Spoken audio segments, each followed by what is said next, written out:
Mi alma tiene sed de Dios.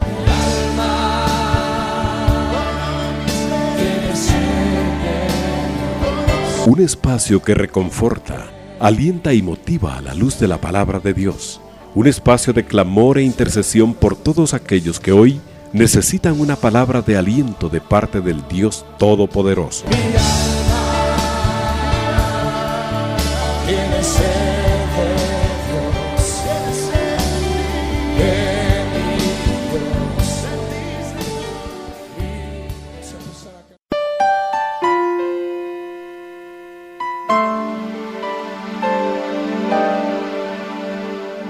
Hermanos, muy buenas noches, Dios les bendiga, mucho gusto poder saludarles en esta hora de la noche y darles la más cordial bienvenida a este su programa de Mi Alma Tiene Sed. También, como se los expreso siempre, queremos agradecer el favor de su sintonía, amados hermanos, ustedes que a lo largo de esta jornada nos han permitido acompañarle ahí en su hogar, en su centro de trabajo, en su vehículo, en los lugares que nos escuchan también como los mercados, los hospitales, los centros carcelarios, en el campo, ¿verdad? En muchos lugares de nuestra bella Guatemala que nos están sintonizando. Les agradecemos el favor de su sintonía. También a usted que lo hace a través de www.radio760online.com y las plataformas sociales. Muchas gracias también por permitirnos edificar su vida a través de una programación que tiene como propósito exaltar a nuestro Señor Jesucristo. Amados hermanos, esta noche vamos a continuar con el tema de lo profético de Dios, ¿verdad? Y la semana anterior estuvimos explicando un poquito, ¿verdad? Un poquito de la importancia de este tema. Recordemos, amado hermano, que la palabra de Dios es la palabra profética más segura, de acuerdo a lo que la carta del apóstol Pedro nos enseña. Y si usted estudia con detalle, amado hermano, la escritura, se da cuenta que hay bastante profecía. La Biblia es profética, ¿verdad? Contiene mucha profecía. Y les recalcaba, y lo vuelvo a hacer, y en el transcurso de esta serie o estos temas que estamos abordando voy a tratar de desarrollar con la ayuda y la misericordia y la gracia de Dios qué es un profeta, qué es la profecía, qué debemos de interpretar por una profecía o hacia dónde se orienta la profecía, y cuando hay un don de profecía, ¿verdad? Que son las cosas que tenemos que aprender a distinguir. Y bueno, lo que sí quiero dejar claro, amado hermano, que como lo hice la semana pasada y lo voy a estar haciendo cada vez que estemos abordando este tema, lo profético no se trata de hacer predicciones bajo ningún punto de vista, amado hermano. Perdone tal vez la comparación un poco grotesca, pero hay que hacerla de entrada. Nosotros, amado hermano, no vamos a ver la profecía como ver el horóscopo que aparece en los periódicos, amado hermano. No. La profecía tiene como propósito edificar al pueblo, corregir al pueblo, llamar la atención del pueblo, ¿verdad? Es decir, cuando nosotros ya nos estamos enfocando en otras cosas, la profecía nos debe orientar a que volvamos otra vez nuestra mirada a Dios. En nuestro oído debe estar presto y dispuesto a escuchar a Dios. Entonces, desde ese punto de vista tenemos que abordar la profecía, ¿no? La profecía es una palabra que muchas veces va a traer bendición, otras va a traer exhortación, consolación, pero en algunas va a traer corrección. Y muchos de los libros proféticos, amado hermano, viene a mi memoria ahorita de los profetas menores, por ejemplo, traían mucha corrección, ¿verdad? Traían mucho llamado de volver nuestra mirada al Señor, ¿verdad? Que porque el pueblo estaba perdiendo el rumbo, el pueblo se estaba yendo en pos de lo que no lleva a Dios. Por ejemplo, el libro de Joel, que es el que viene ahorita en mi memoria. El libro del profeta Joel es un libro que nos exhorta en los primeros capítulos, amado hermano, a que busquemos a Dios, que dejemos, por ejemplo, los placeres del mundo. Por eso hay un canto incluso basado en la profecía de Joel que dice: deje su cámara el novio y su tálamo la novia, ¿verdad? Y entonces están hablando de que la alegría de la boda, la alegría de que da la unión matrimonial de dos personas que se aman, debe dejarse por un lado cuando eso es la prioridad y no está nuestra prioridad puesta en Dios. Y incluso pues cuando analizan la profecía de Joel, habla a todos los estratos sociales, y es que pensamos que la profecía va enfocada a cierto grupo. Pues la profecía va a todos en general, porque la profecía le habla a los gobernantes, le habla a los sacerdotes, le habla a los ricos, le habla a los pobres, le habla a los ancianos, le habla a los jóvenes, le habla a los niños, le habla al hombre y le habla a la mujer. Entonces la profecía, amado hermano, a veces tiene esa corrección. La corrección de Dios es dura, es difícil, pero muchas veces es alentativa. Y recordemos que el mismo Señor nos ha enseñado que el Señor al que toma por hijo lo corrige y lo disciplina. Entonces eso es muy importante, amado hermano, que no olvidemos el fin profético, ¿verdad? No son predicciones, no es una palabra que alguna persona tenga que pronunciar a favor de otra para levantarle el ánimo, ¿verdad? No son discursos motivacionales, no, amado hermano. La profecía es un momento en que el espíritu del hombre se conecta con el espíritu de Dios, recibe la palabra de Dios, como le digo, que está ya dentro de los surcos, porque el otro punto primordial que enfaticé en el programa de la vez anterior, el cual le invito a que lo busque o llame a la radio y pida que se lo trasladen, amado hermano, la profecía, la diferencia de la profecía que nosotros tenemos ahora en este nuevo pacto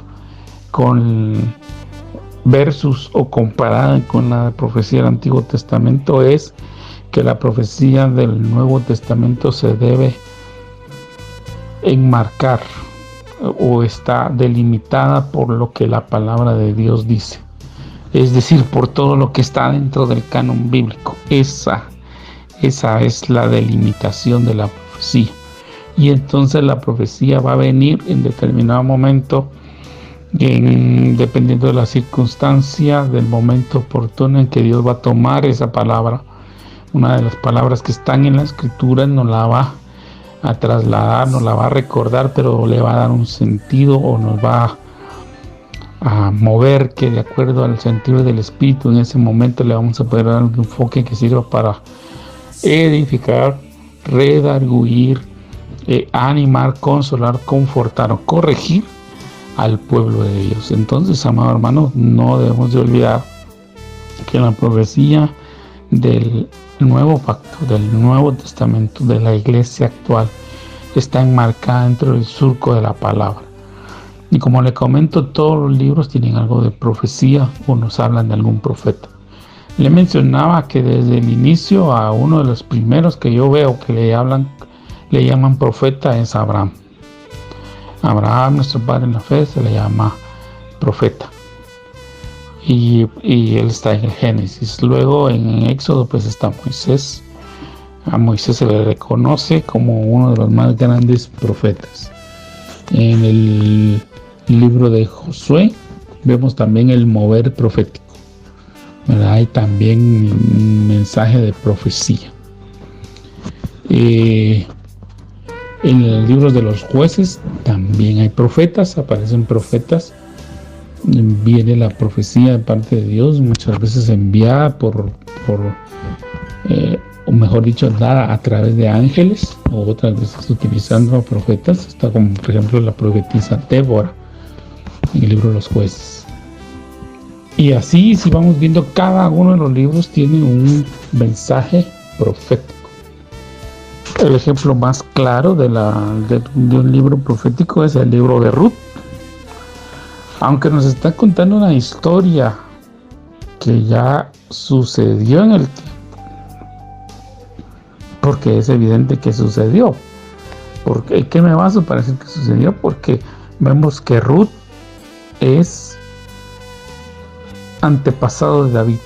Es a través de esa línea genealógica que Ruth participa para la llegada de David, y también está dentro de la línea genealógica de nuestro Señor Jesucristo. Ahí vemos pues que ocurrió, ¿verdad? Es evidente que ocurrió, pero también tiene una sombra profética. ¿Y cuál es la sombra profética? Que nosotros, el pueblo gentil o el pueblo que no era parte del pacto que Dios había establecido directamente con Israel, llega a formar parte de un nuevo pueblo, y es la que se casa con Cristo, con Booz, con su Redentor, con su Goel, con el que la puede redimir, y es la que le da nombre, es la que le da una estabilidad, le da honor, gloria, honra, y eso mismo hizo el Señor con nosotros. Entonces ahí vemos también una sombra profética de lo que va a acontecer. Vemos que también hay un tiempo de cosecha, un tiempo de siega, un tiempo donde se recogen los frutos, y en ese tiempo se casó Booz, que es figura de Cristo, con Ruth, le ofreció matrimonio y lo consumó. Entonces también cuando venga la siega del final de los tiempos, del fin del mundo, nosotros también vamos a estar ya con nuestro amado, mientras que en la tierra va a haber una siega, ¿verdad? Entonces va a haber una cosecha, va a haber un tiempo ahí de juicio, un tiempo de corrección. Entonces, amados hermanos, vemos que la Biblia es profética. Hay muchas profecías que tuvieron un tiempo de cumplimiento en el Antiguo Testamento, o en el momento en que se dio la profecía, mejor dicho, pero también tienen otro cumplimiento a futuro, ¿verdad? En el momento en que Dios así lo determine. Y por eso queremos, por ejemplo, ver lo siguiente. Lo profético nos conduce o nos guía para que vivamos conforme a la voluntad de Dios y el propósito de Dios. Bueno, hemos visto en la semana anterior algunos ejemplos de lo que es la voluntad de Dios y a lo que nos lleva lo profético y la palabra profética más segura. Vemos que la profecía, como les decía, o lo profético no es hacer predicciones, sino que es hacer volver a la obediencia a la palabra de Dios al pueblo, ¿verdad? Hay mucho pueblo de Dios, hay mucha gente que lamentablemente, amado hermano, en estos últimos años se ha estado apartando de la iglesia, se ha estado apartando de seguir a Cristo, o piensan que están siguiendo a Cristo, pero ya no lo están haciendo conforme al modelo bíblico, sino lo están haciendo conforme a doctrinas o mandamientos de hombres que se disfrazan de apariencia de piedad. Ese es lo profético también que está en las cartas de Timoteo, que el apóstol Pablo, pues inspirado por el Espíritu Santo o recibiendo la orden del Espíritu Santo, escribe y nos deja a nosotros, donde se nos dice que se van a levantar hombres que van a llevar cautivos a los otros en vientos de doctrina, apartándolos pues del seguir a Cristo fielmente. Entonces, amado hermano, hay mucha gente que se ha apartado y la palabra profética está llamándolos a que vuelvan. Algunos, amado hermano, han utilizado de pretexto, de excusa, el argumento de que como Cristo ha retrasado su venida, entonces que fueron engañados y que por eso mejor ya no profesan ser cristianos, y entre ellos hay hombres que en algún momento llegaron a ocupar un puesto de eminencia dentro de la congregación como pastores, como apóstoles.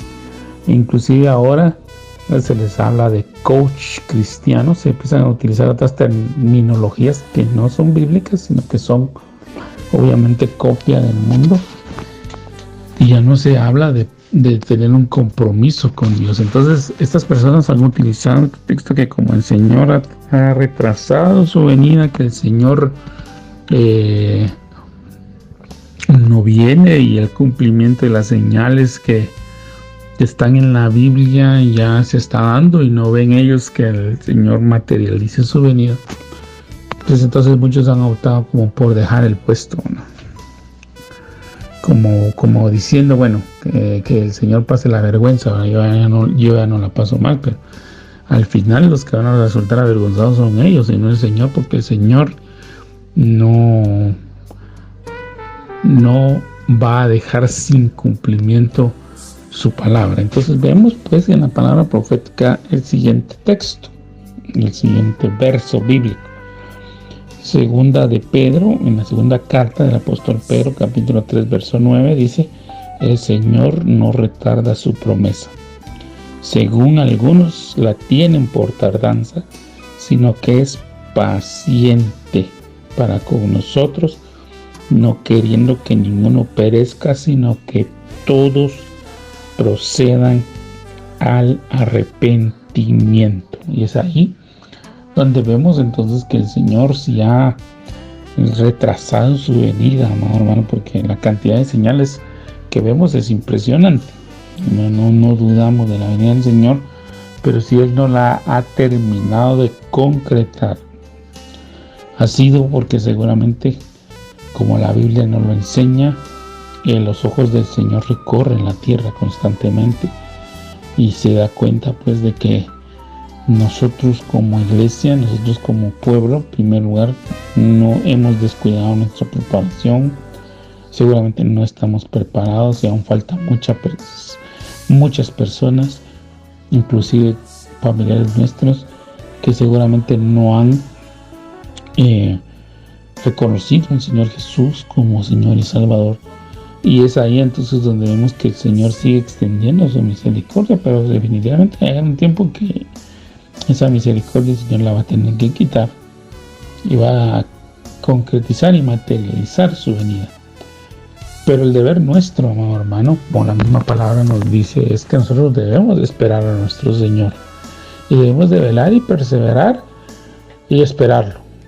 Y si el Señor decidiera venir en la mañana, a media mañana, a mediodía, a media tarde, al final de la tarde, en la noche, a la mitad de la noche, en la madrugada o al amanecer, la bienaventuranza o la dicha va a ser para nosotros que cualquiera de esos horarios que el Señor destinara para venir nos halle velando, es decir, dispuestos, preparados, y nos halle esperándolo y amándolo y haciendo aquello que nos envió a hacer, haciéndolo con dedicación, haciéndolo con esfuerzo, haciéndolo por amor al Señor.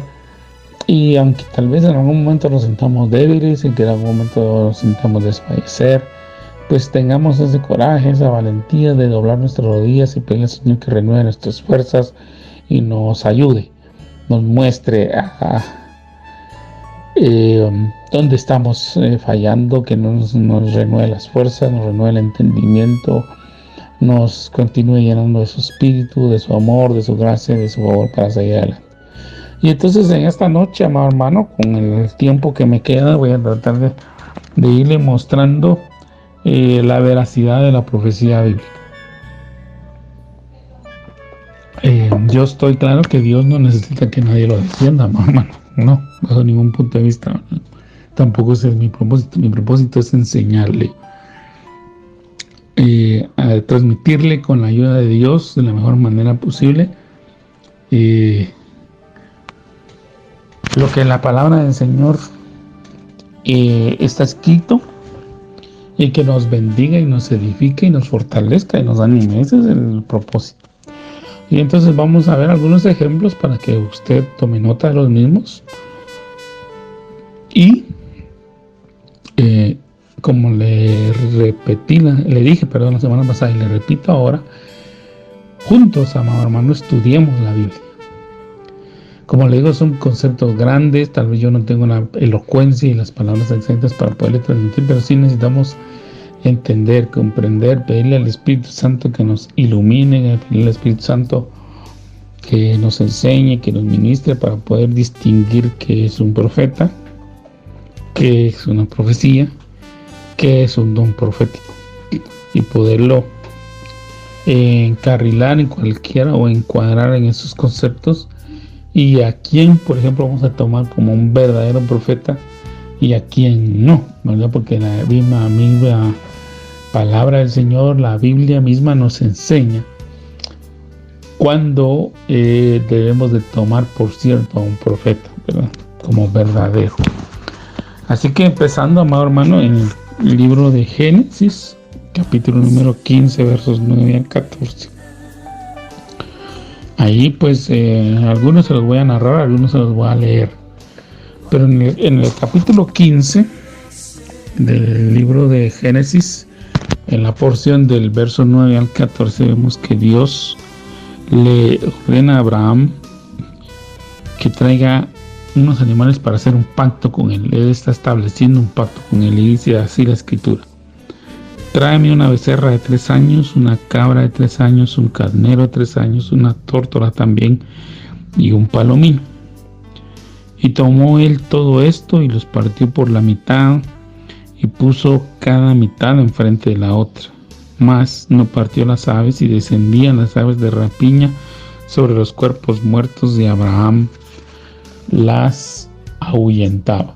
Mas a la caída del sol sobrecogió el sueño a Abraham, y aquí que el temor de una grande oscuridad cayó sobre él. Entonces Jehová dijo a Abraham: Abraham, ten por cierto que tu descendencia morará en tierra ajena y será esclava allí y será oprimida 400 años. Mas también a la nación a la cual servirán juzgaré yo, y después de esto saldrán con gran riqueza. Entonces, amado hermano, vemos varias cosas aquí. La primera es que vemos que el Señor está estableciendo un pacto con Abraham en ese momento. No es Abraham con H, sino que es Abraham. A-B-R-A-M, Abraham, 4 letras.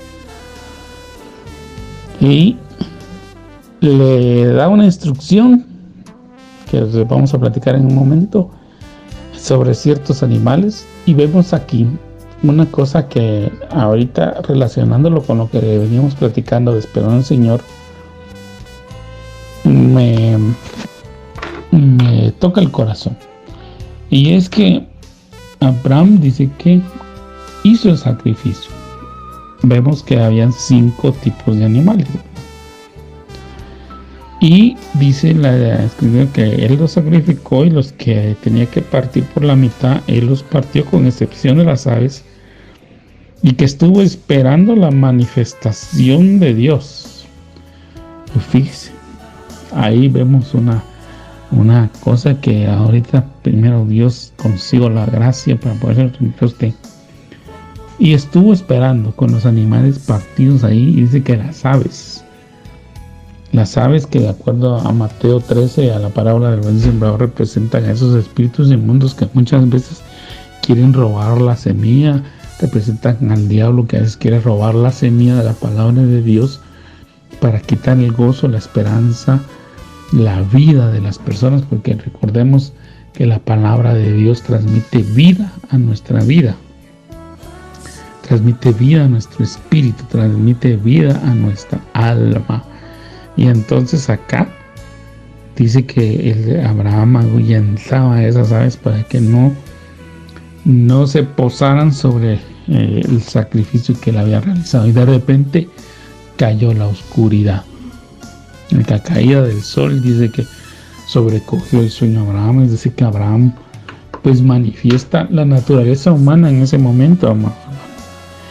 Eso me lleva a pensar que posiblemente Abraham estuvo esperando un determinado tiempo. ¿Cuánto? No sé, pero supongamos que han sido unas 2 horas o 3 horas, pensando, amado hermano, que el sacrificio de la tarde más o menos se ofrecía a las 3 de la tarde. A esa hora más o menos se ofrecía el sacrificio en la tarde y se ponía en el altar y era consumido por las llamas. Recuerde que el día terminaba a las 6, entonces en el transcurso de la quema del sacrificio de las 3 de la tarde para las 6 tenía que haberse terminado esta ofrenda, este sacrificio que se le presentaba a Dios. Ya tendría que haberse recogido las cenizas y haberse tirado fuera del campamento, etcétera. Las ordenanzas que después, años más adelante, encontramos ya en el libro de Levítico. Pero aquí ya estaban siendo profetizadas, estaban siendo puestas en sombra y en figura desde Génesis capítulo 15. Y entonces, amado hermano, se nos habla que nosotros, cuando estamos en el pacto de Dios, tenemos que estar cuidando ese pacto. Y ese pacto muchas veces va a ser atacado por los enemigos, por los espíritus inmundos que van a querer robar, hermano, el gozo, la palabra, esa palabra que da vida. Porque, amado hermano, yo he visto con mucha tristeza, con mucho dolor, con mucha cólera, con mucho celo también, déjeme decírselo, que el ataque que sufre la palabra de Dios, incluso dentro de los mismos cristianos. Como le comentaba la semana anterior, hay personas que dicen manifestar un amor por la palabra de Dios, pero la verdad es que a veces lo que muestran es que no han dedicado el tiempo para leer y para estudiar y para profundizar, y que no ven con claridad la riqueza que Dios nos ha dejado, una riqueza literaria, e idiomática que yo creo que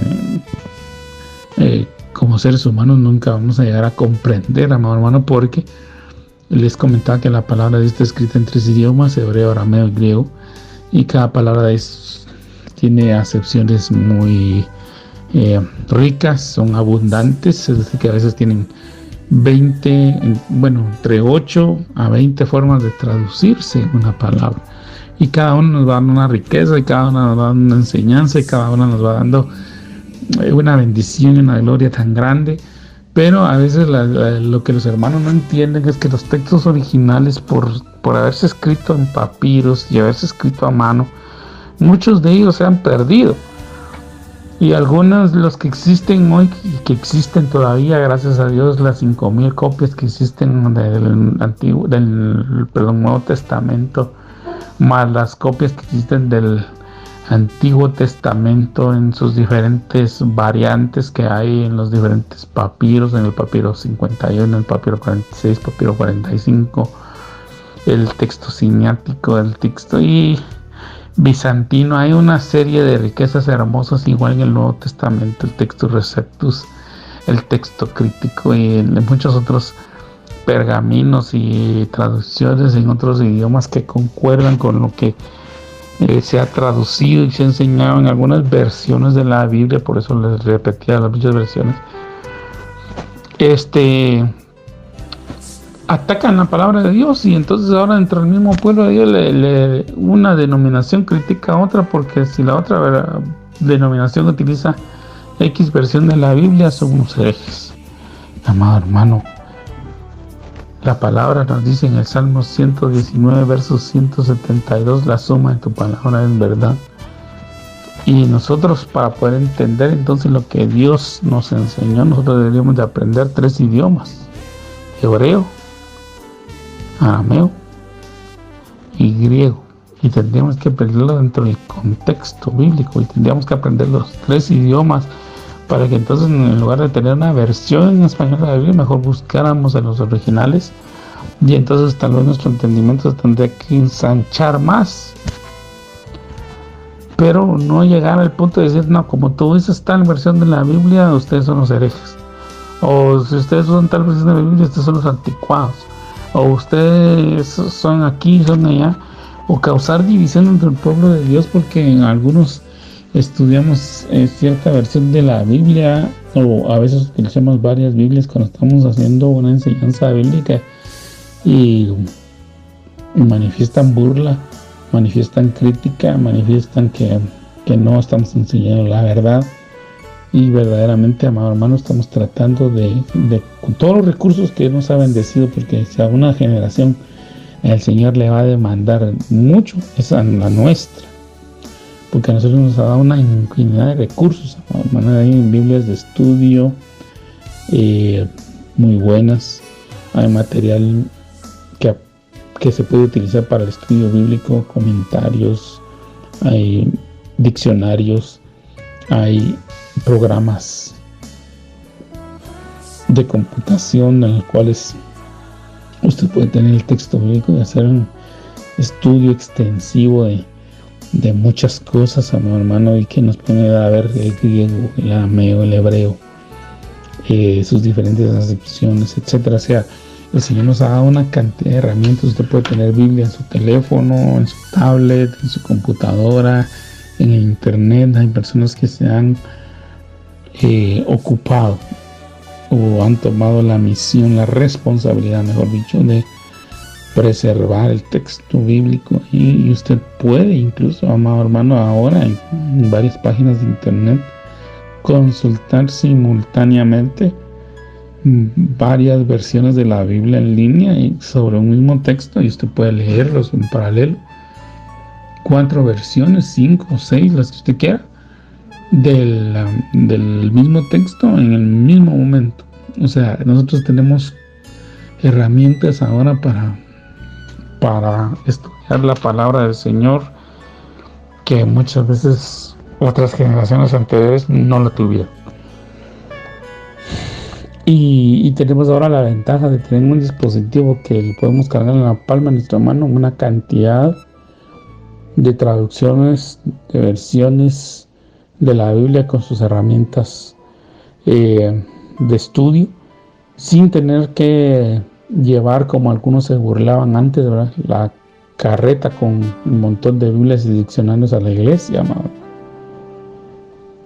Pues el que tenga la carreta llena de Biblias y comentarios es una persona que ha sido muy bendecida por Dios y que seguramente tiene el gusto por leer la palabra de Dios, y ese mismo gusto, ese mismo deseo debíamos de tenerlo todos como pueblo de Dios, porque nosotros en América Latina, amado hermano, y algunos países de Europa todavía tenemos la bendición de tener libertad, de poder tener una Biblia completa en nuestras manos, que comparado con otros países que están en algunos regímenes de tiranía, de obstrucción a la verdad, al conocimiento de Dios, ellos muchas veces, el gozo de ellos es poder recibir un pedacito de papel, una tira, a veces con un pedazo de un verso bíblico, y con eso ellos viven contentos. Ellos atesoran ese texto bíblico, y muchas veces ya no lo pueden conservar físicamente, porque eso significa prisión, castigo físico, maltrato, o a veces hasta la muerte. Y lo que hacen es que lo reciben, lo memorizan y lo guardan en su corazón y en su mente, y con eso viven ellos. Y hay gente que ha memorizado las cartas completas de los apóstoles, los evangelios, algunos textos bíblicos, porque no pueden tener una Biblia completa en su mano. Y nosotros, amados hermanos, a veces tenemos una y no la cuidamos, no la leemos, no la apreciamos, no la estudiamos, no manifestamos a través de su lectura el amor que decimos tener por Dios. Yo conozco hermanos que ya están en una edad, ya están de la tercera edad, que pues ya sus ojitos no dan, y que lloran porque a veces no pueden leer la Biblia. Me dicen: hermano, yo ya no puedo leer la Biblia, por favor hábleme de la Biblia. Hábleme de un texto, dígame un texto, amado hermano. Y ellos lo atesoran como no tienen idea, porque ya sus ojitos no les permiten leer, amado hermano. Y hemos contado con la bendición de que muchas personas ahora tienen la Biblia en audio, entonces podemos de alguna manera seguir transmitiendo el mensaje de Dios. Y entonces lo que yo quiero decirles es que a veces nosotros, amado hermano, tenemos que evitar esos ataques que vienen inclusive dentro del mismo pueblo de Dios. Pues nosotros debemos de amar la palabra de Dios, de estudiarla y pedirle al Espíritu Santo que nos dé testimonio, nos dé revelación, porque nosotros tenemos la bendición de que el Señor no nos dejó huérfanos, como dice su palabra, sino que nos dejó al bendito Espíritu para que nos guíe a toda verdad. Y habiéndole dicho esto, amado hermano, que disculpe que me extendí, que espero haberle transmitido ese mensaje que nosotros tenemos aquí en la palabra profética.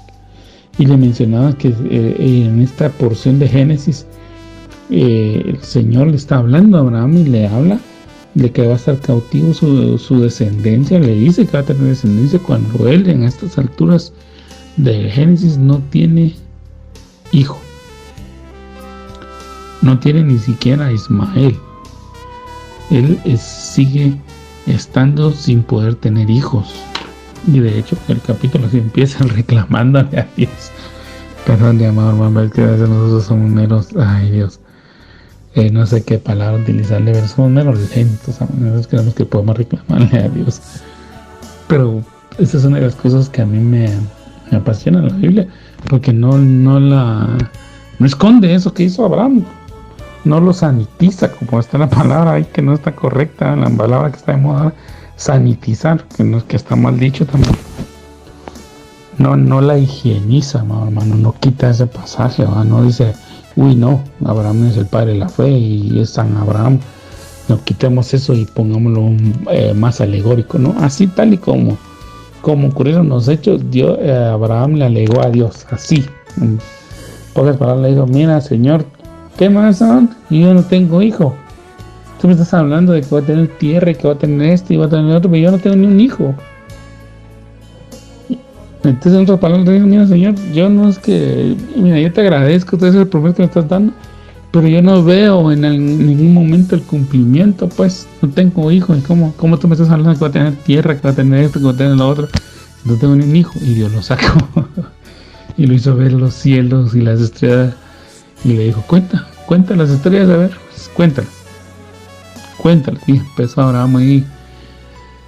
Ay, no, Señor, ya perdí la cuenta. Pues así como son de incontables las estrellas, así va a ser tu descendencia. Vale. ¿Contento? Contento. Bueno, hagamos un pacto. Y para que veas, tú no vas a hacer nada en el pacto, yo lo voy a hacer todo. Y en ese pacto le habla de su descendencia, le dice el tiempo que va a estar detenida esa descendencia en un lugar. Va a estar 400 años, más o menos 400 años, y después yo voy a juzgar a esa nación, la voy a juzgar yo, fíjese el énfasis, la voy a juzgar yo, y después de esto van a salir con gran riqueza.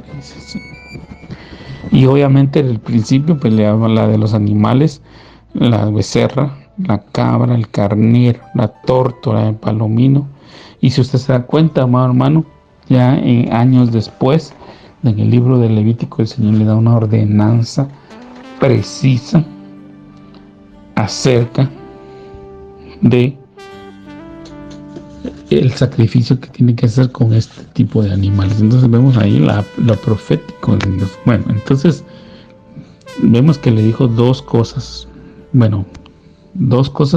y otra enseñanza que le acabo de dar yo ahí.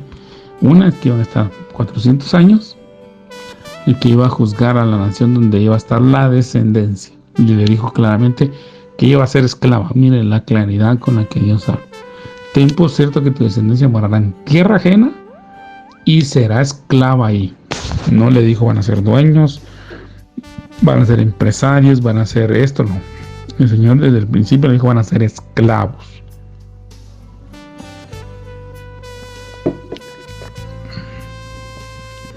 Y entonces en Éxodo capítulo 12 verso 40 al 41 dice: el tiempo que los hijos de Israel habitaron en Egipto fue 430 años.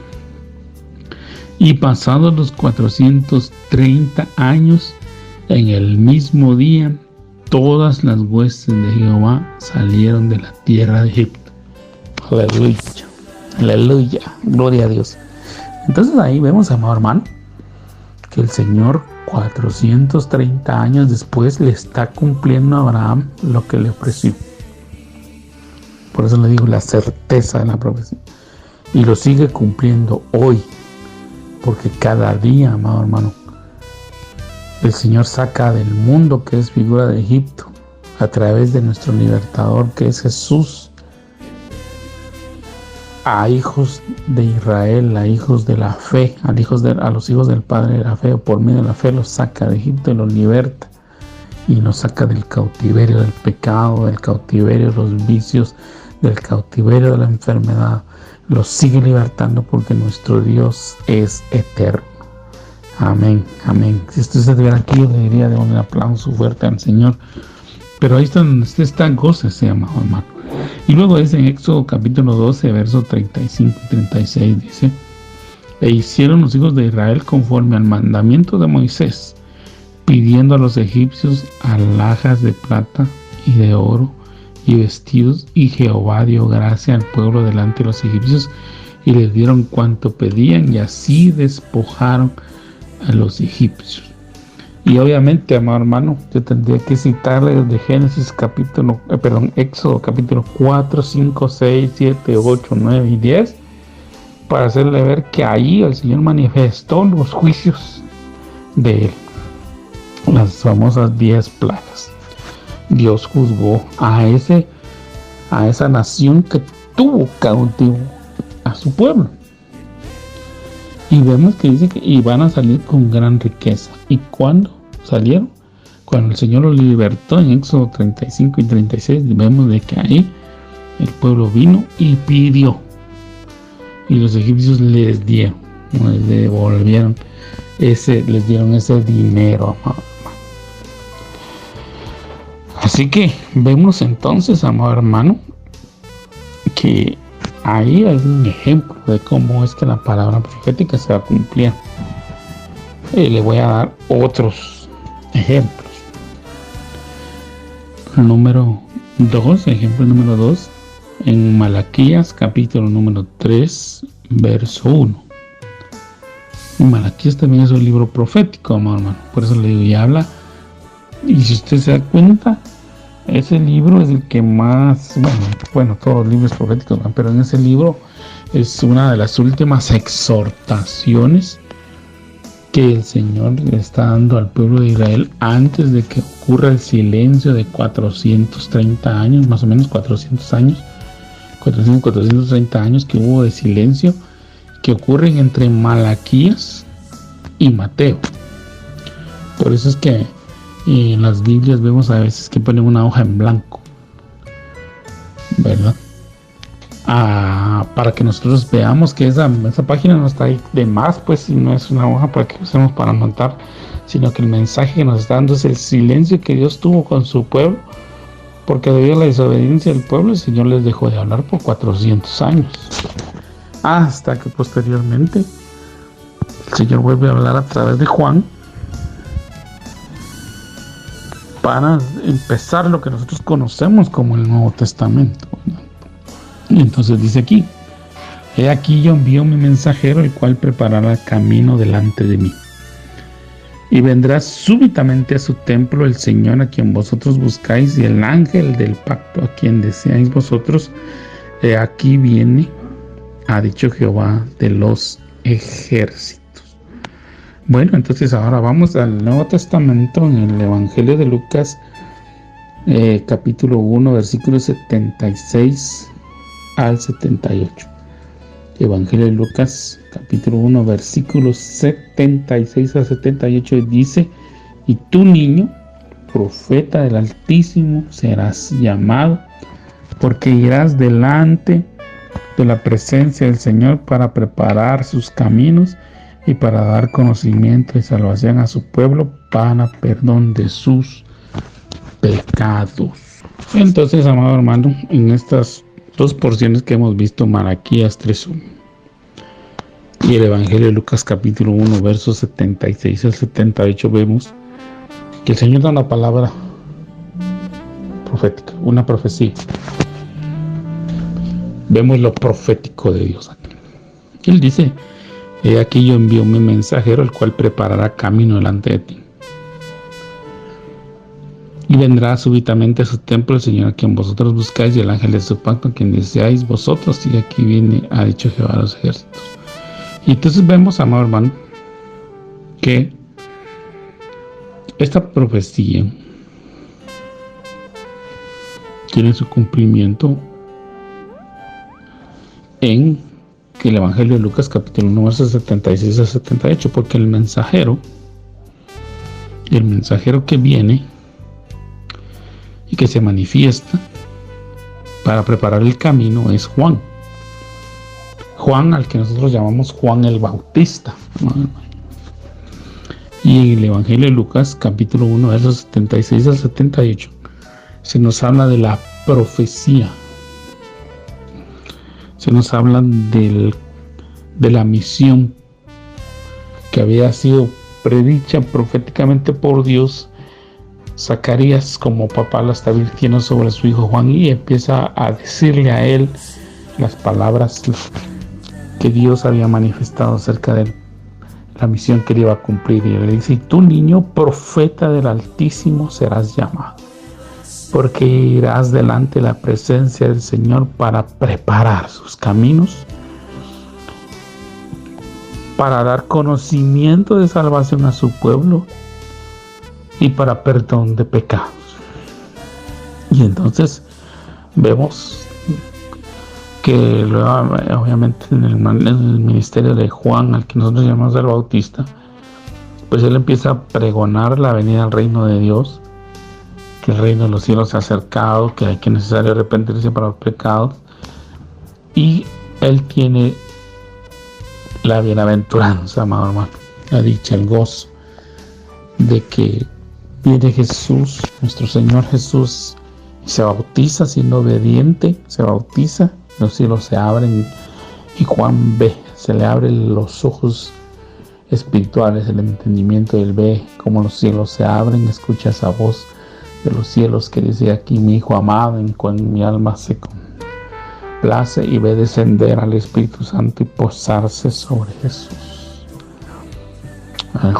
Juan después, cuando testifican, Juan el Bautista, que nosotros llamamos Juan el Bautista, testifica en el Evangelio de Juan, y él dice: el que me envió a bautizar me dijo. Fíjese cómo Dios enseña. Por eso, amado hermano, nosotros tenemos que tener claro que nuestra vida no empezó aquí, hombre. Nuestra vida empezó allá en los cielos, en la eternidad. El que me envió a bautizar, dice, me dijo: sobre en quien veas descender el Espíritu y no se aparte de él, ese es el Mesías, es el Salvador, es el perdón de pecados. Y entonces Juan ve esa manifestación en su vida, pero vemos ese cumplimiento profético. Y de igual manera hoy, amado hermano, nosotros, al igual que Juan, estamos llamados para anunciar la salvación que solo hay en Jesús, el perdón de pecados que solo Jesús da. Y el Señor Jesús va a venir, va a regresar y se va a manifestar aquí. Pero nosotros tenemos que ir anunciando, preparando el camino, llevándole el mensaje a toda criatura, como dice el Evangelio de Mateo capítulo 28 versos 19 y 20, y enseñarles que guarden todas las cosas y recordarles que Jesús viene, que Jesús va a venir, el amado, el deseado va a venir. Va a venir. Y hablando siempre de este mismo de esta misma tónica, vemos entonces en Malaquías capítulo 4 verso 5, dice: aquí yo os envío el profeta Elías antes que venga el día de Jehová grande y terrible. Y luego dice en Mateo 11:14: y si queréis recibirlo, son palabras de Jesús, él es aquel Elías que había de venir. Y en este capítulo 11 del Evangelio de Mateo, Jesús está testificando, si lo queremos ver de esa manera, o está hablando, o está haciéndole ver al pueblo de Dios, al pueblo de Israel, quién es Juan. Ese hombre al que todos despreciaron y menospreciaron, y que se vestía tal y como el profeta Elías, porque cuando usted ve en el libro de los Reyes, capítulo 17 del primer libro de los Reyes, cómo se vestía Elías, Juan se vestía igual. Y son dos hombres diferentes, de diferente tiempo, de diferente época. Hay por lo menos 500 años entre ellos, tienes que un poco más.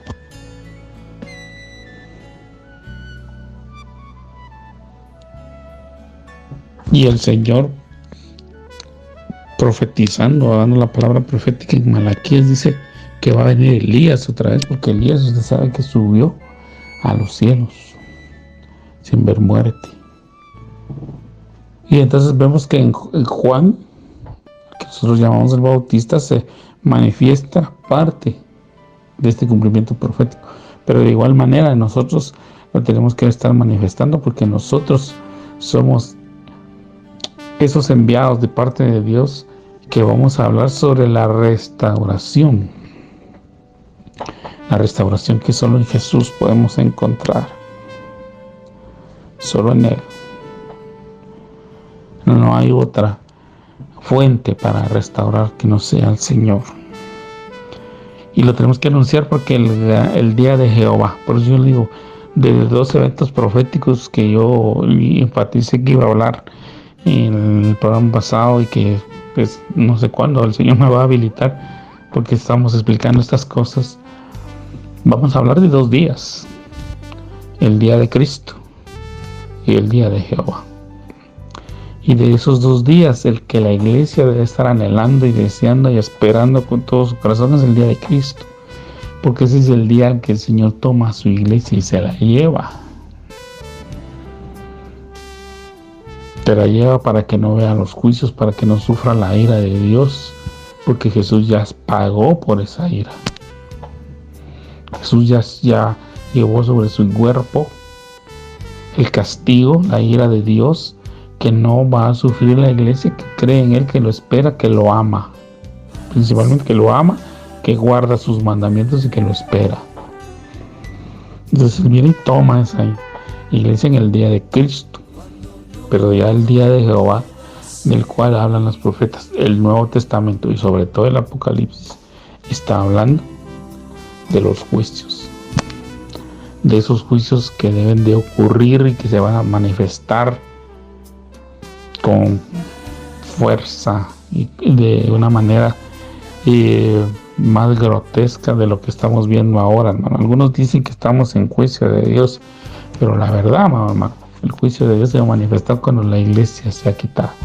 Y si nosotros las cosas que ahora vemos nos asustan, nos preocupan, nos obligan como seres humanos, nos invitan a reflexionar, yo creo y estoy seguro que lo que va a ocurrir en el día de Jehová es mucho más terrible de lo que hemos visto.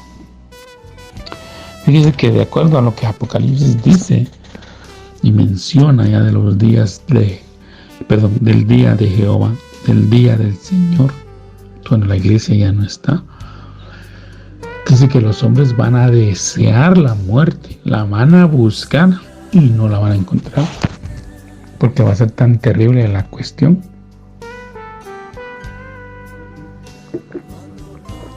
Que ellos van a preferir morir que estarla viviendo. Entonces, amado hermano, las cosas que vienen van a ser terribles, pues. Y nosotros debemos anunciar y llamar al arrepentimiento y a la restauración antes que venga ese día. Y hoy el Señor nos está dando esa oportunidad para que lo hagamos.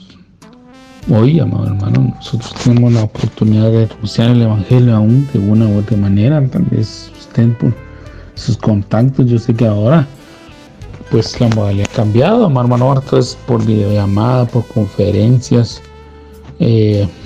La mayoría de actividades se realizan por teléfono. Hay algunas que se están realizando presencialmente con unas limitaciones, restricciones. Obviamente el evangelismo como lo conocemos de persona a persona pues ha cambiado también por las mismas restricciones que existen ahora, pero debemos de anunciar el evangelio y deberíamos estar orando intensamente, amado hermano, por la salvación de los nuestros que aún no conocen al Señor.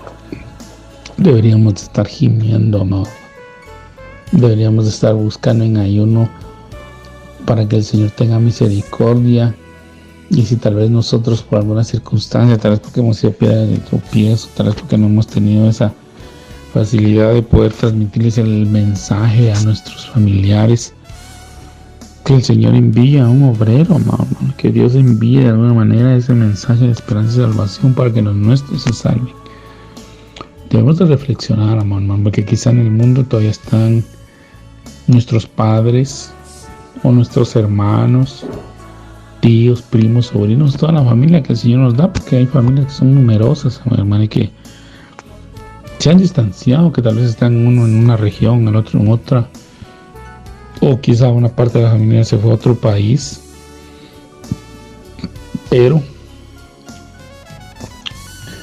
el Señor está en todas partes, está en todo lugar, y nosotros, si levantamos oración, si levantamos clamor, si levantamos gemido, seguramente Dios nos va a salvar, seguramente Dios lo va a salvar, seguramente Dios los va a alcanzar y les va a revelar, y nosotros debemos de ser entonces estos Elías, debemos de actuar en ese mover de Elías de restauración, no que andemos con pieles de animal sobre el cuerpo, hermano, y andemos comiendo animalitos, no, sino que andemos buscando la restauración, llevando ese mensaje de esperanza y salvación a todos. El otro ejemplo que quiero dar, creo que con este voy a cerrar porque se me ha ido otra vez el tiempo, está en Isaías capítulo 40 verso 3. Isaías capítulo 40 verso 3, que dice: voz que clama en el desierto, preparad camino a Jehová, enderezad calzada en la soledad a nuestro Dios. Y luego en el Nuevo Testamento, Mateo capítulo 3 verso 1 al 4, Mateo capítulo 3 versículos 1 al 4 dice: y en aquellos días vino Juan el Bautista predicando en el desierto de Judea y diciendo: arrepentíos, porque el reino de los cielos se ha acercado. Pues este es aquel de quien habló el profeta Isaías cuando dijo: voz del que clama en el desierto, preparad el camino del Señor, enderezad sus sendas. Y Juan estaba vestido de pelo de camello y tenía un cinto de cuero alrededor de sus lomos, y su comida eran langostas y miel silvestre.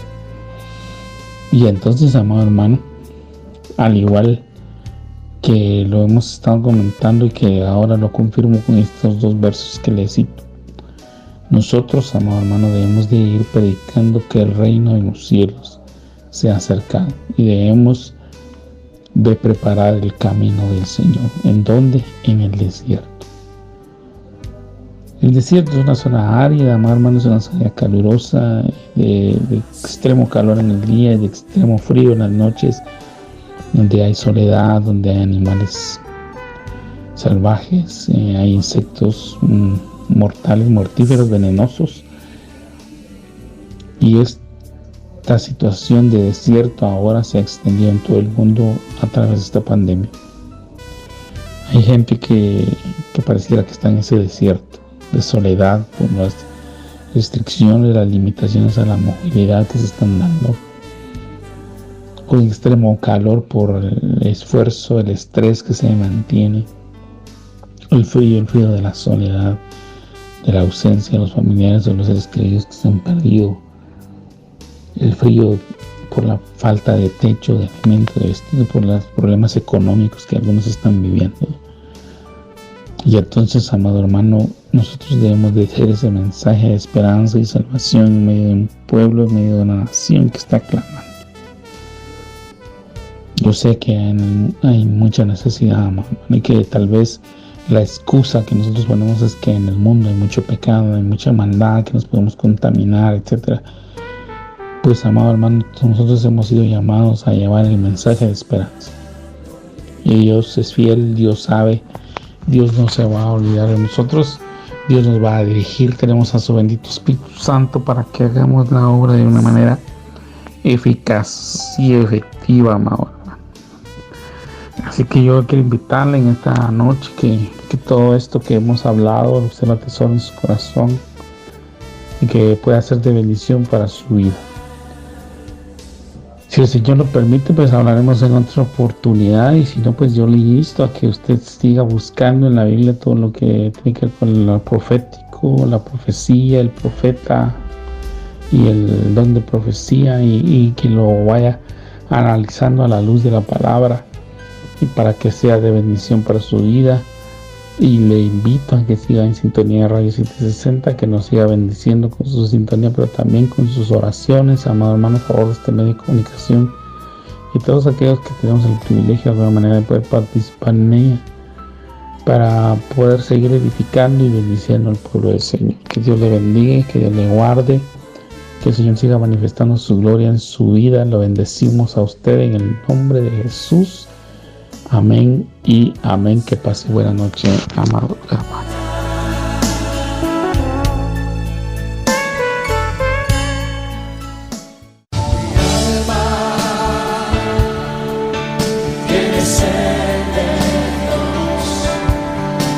Hemos presentado Mi alma tiene sed de Dios.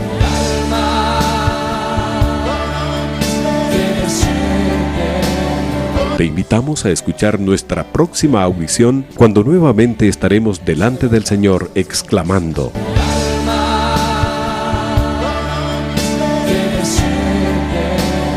Mi alma tiene sed de Dios. No te lo pierdas. Mi alma tiene sed.